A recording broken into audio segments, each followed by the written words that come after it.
Hello friends, I am Rudrashish Dotto and you are watching the Seated Scribe, a channel where we discuss fountain pens and writing.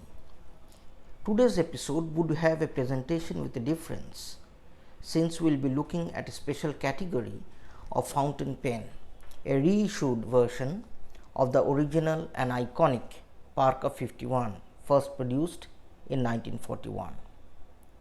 The original Parker 51 was designed in 1939 on the 51st year of the existence of the Parker Company, and it was originally marketed as the world's most wanted fountain pen. It became perhaps the first stationery good that had a waiting period of over 3 years before orders could be fulfilled. In 2020, the company reissued the original pen with significant differences from the original Parker 51, and in this video we will look at what I liked about it and what I do not. Let us now go to the pen and figure out what the company has done with the recreation of this iconic pen.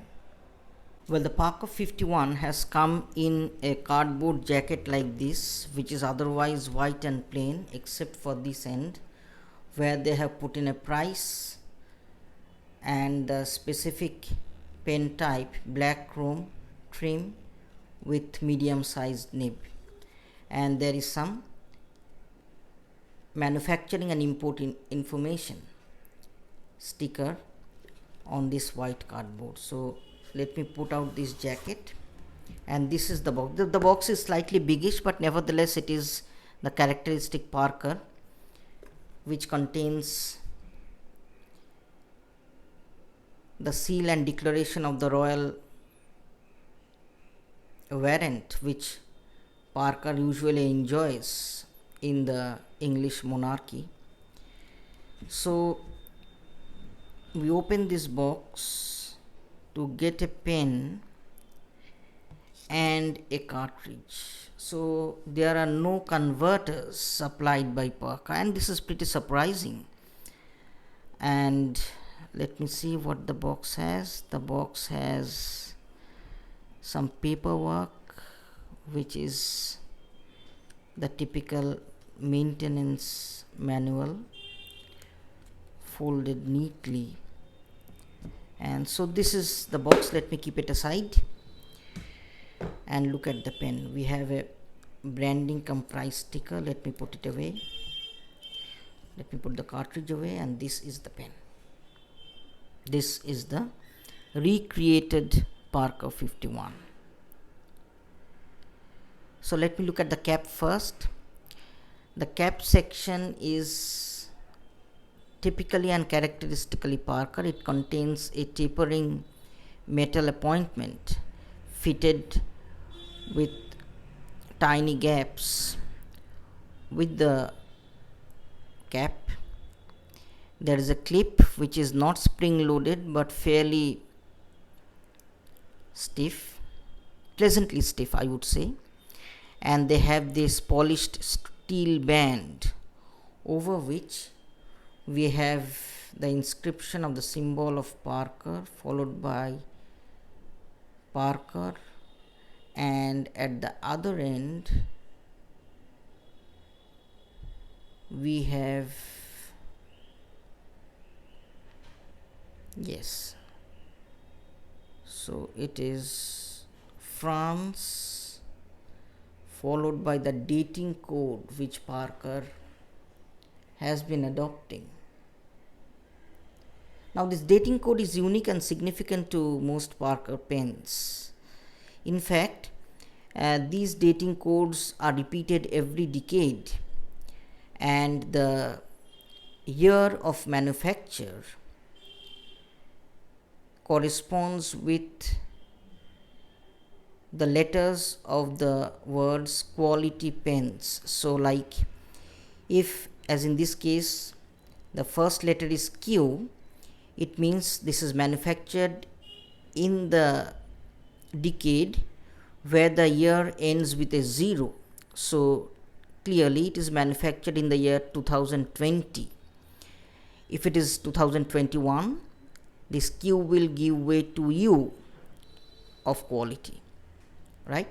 So the year is 2020 and I find 3 written in Roman block numerals, which technically means the first quarter of the year 2000. The second quarter will have 2, the third quarter will have 1, and the fourth quarter of production will have nothing here other than the only letter Q, right? So this particular pen is produced in the year 2000 and in the first quarter, as 2020, sorry, and in the first quarter. So this is a typical dating which Parker follows with some of its pens, but nevertheless these dating codes repeats every decade.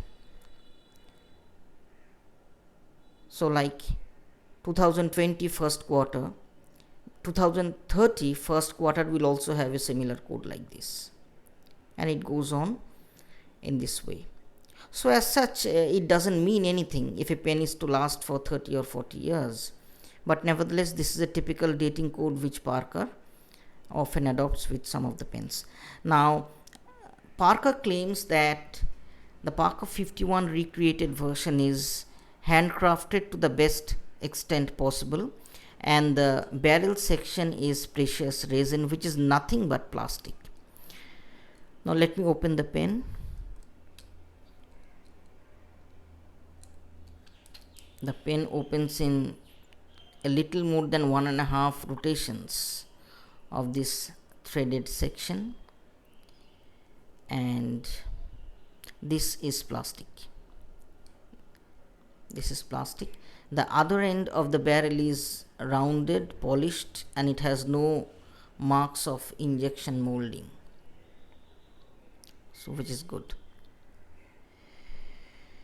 So now let us look at the nib of the pen. Now Parker 51 pens have this characteristic nibs, which initially was a unique aspect of Parker when it was released in 1941, and in the feet section we have this M inscribed, which implies that this is a medium nib. There is a name inscription here, and this is the pen. This gripping section ends with a metal band. No, it's not a metal band actually. I find that this whole appointment is metallic.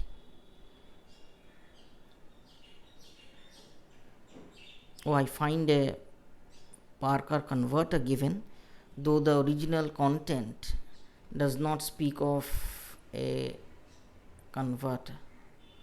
So that's something very convenient for those who would be preferring converters to cartridges. So this is the pen. Well, there is one aspect of the pen, the nib, which immediately catches my attention, and if you can see this, let me focus it for you. This section has a gap between the pointed end of the gripping section and the nib. As you can see, there's a glaring gap of around 2.5 to 3 millimeters, I guess. Okay, this is not something aesthetically appealing, at least to me. I don't know how other users will look at this, but this is a gap which looks more like an eyesore for a pen of the branding of Parker 51. I really don't know why it's so. Why is it so? It makes me feel that maybe either this section is not molded well to this, or the nib is not meant for this section. So it appears to be a misfit in some form or the other. Let me see how it will affect the writing as such. It won't affect the writing, frankly speaking, but from the aesthetic point of view, having a Parker 51 in your hand, which is iconic, which has been one of the most sought after fountain pens in the 20th century, having a gap like this is an eyesore, a definite eyesore. So this is all about the pen, and there is another thing which worries me with regard to this pen, and this is this section is metallic and so are the threads, whereas this section is plastic. So I am not sure how repeated turns and pressure in this section will make it weak in due course of time, leading to cracks. I definitely foresee this section giving way to some cracks with repeated use. I don't know how long this will last with the yes, this is the pressure which will actually weaken this section, leading to cracks. So I'm not sure as to how long this part will remain stable with repeated use, unscrewing and screwing back after inking the pen. But nevertheless, I would have wished a metallic inner rim on which these threads would have rested, so that this section might have remained stable, because an iconic pen like Parker 51 is not meant to be bought and used for a couple of years and then discarded. It is ideally meant to be passed on from generation to generation, as was the case with the original Parker 51, which was produced for the first time in 1941. So now let me ink up this pen. Since they have put in a converter, I'll be using this converter to ink up this pen and see how the medium version of the Parker 51 writes. Well, I have filled this pen with Pilot Blue, and now let me use this pen on a 100 GSM sheet to see how the pen fares. Though this pen can be written posted, I would prefer not to post.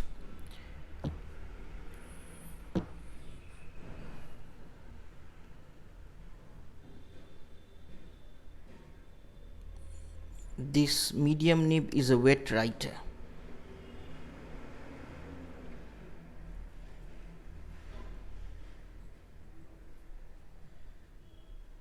And a smooth writer as well.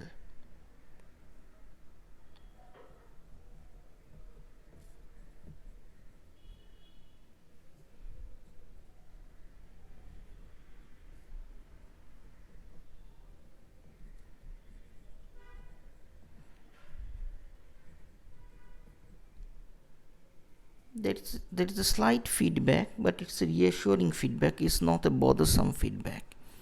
Now let me see how it. Yes, this is a wet writer. The upstrokes are as wet as the downstrokes, as are the slant strokes. Nib width variations? No, there are no variations in nib width. So calligraphy style writing won't be possible in this pen. This is a stiff steel nib, so that won't be possible, but otherwise it's a very smooth writer. Now let me see whether reverse writing is possible or not.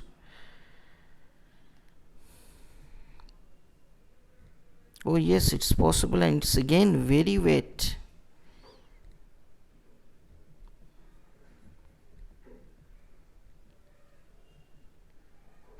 Well, this is something really unique.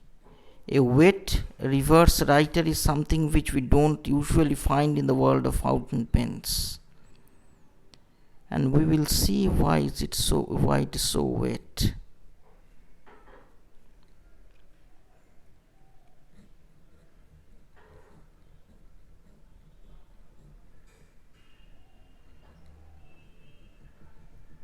Well, it's pretty wet, even on the reverse side.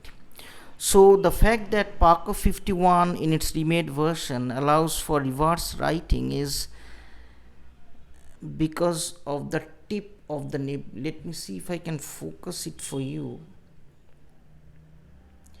The tipping material in this nib, as I see, is almost perfectly round, and the tines are actually welded exactly at the center point of the tipping material, which means that whether we use it front ways or back ways,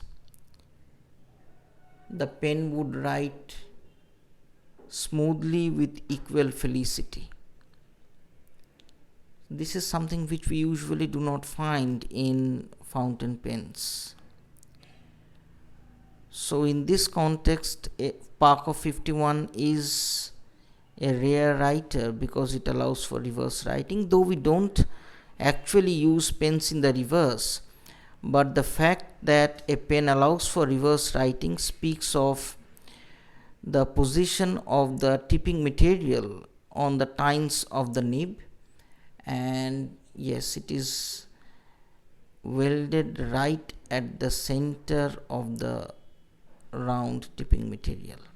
So this allows for equal ink flow at this end of the tine as well as at the other end of the tine, leading to almost equally wet reverse writing. Now this is something very nice and interesting as well. Okay, all in all, this is a very good writer. It's very smooth, which has just that slight hint of a feedback, which often is reassuring for fountain pen users. And it's a good writer, it's a good pen.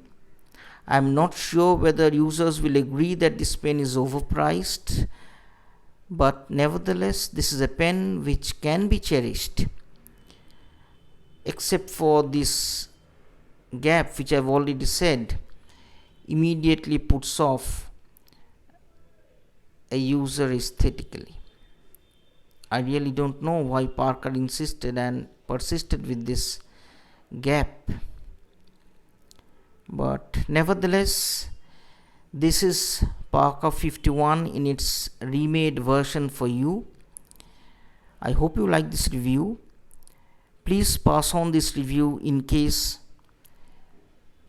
others are interested in using the pen or in getting an idea of the pen before buying. Thank you so much for watching. Hope to meet you again very soon with another pen and another review. Thank you very much.